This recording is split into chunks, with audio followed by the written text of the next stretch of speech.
My story begins in the fall of 2021 when I was at an event and had a difficult time just carrying a small box across the room, and I had to sit down and catch my breath.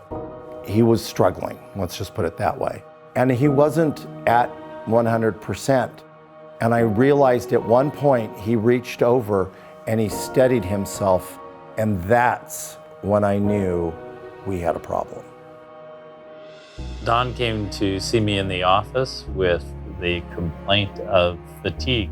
I'd known him for a very long time, and I knew this wasn't normal. We were initially suspicious of something and decided to do an exercise stress echo to evaluate him for the possibility of blocked arteries. When I was doing the stress test, and I got really sick and had to actually lie down immediately, not even a minute into it, Dr. O'Connor came in and he looked at me and he said, "Don, I'm not going to let you die."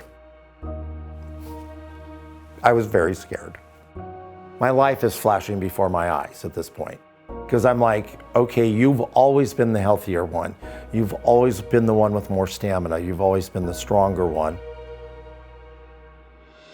Test was grossly abnormal. If there's an area of heart muscle that's not getting enough blood flow, it typically shows up with a segment of wall that doesn't move because it can't get enough oxygen to do its metabolic work. Dr. O'Connor had called me that he had just done an angiogram on one of his long-standing patients and wanted me to come see him in the hospital because he was very concerned about his coronary arteries. So I went in to meet him. He and his husband were both there. He was scared, as most people would be, facing a possibility of having open heart surgery. And he gave me some options. If we did not do the surgery, he gave me 4 to 5 months to live with medication. It would give me time to get my affairs in order.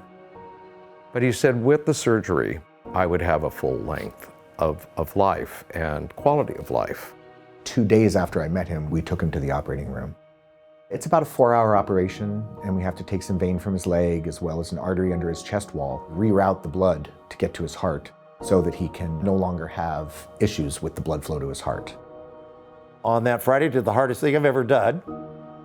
Walked into those big doors where, you know, your patient walks away and you have to turn, hold your chin up and walk out and say, this is all going to be fine. When I woke up from the surgery, I was really surprised that I didn't have a lot of pain. There was a nurse with me in the intensive care area. They would treat me like I was a longtime friend. We talked about family, we talked about their family. They were with me that whole time. Nursing care was incredible. Always made sure that I knew what was going to happen next. Having the whiteboard on the wall that said my name under spouse at the bottom with my cell phone number that they knew how to get a hold of me, and treated us with the utmost respect, the utmost of kindness as a married couple was beyond comforting.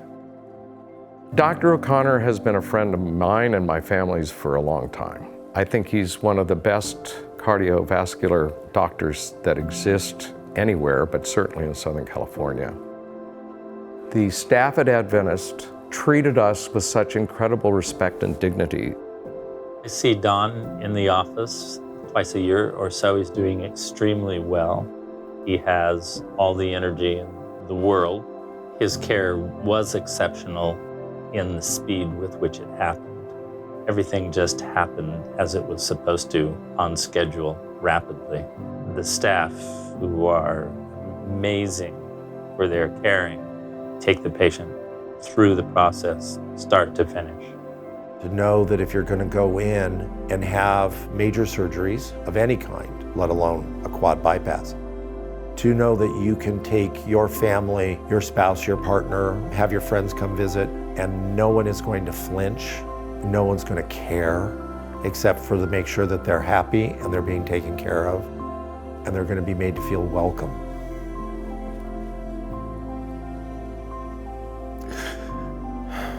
That means a lot.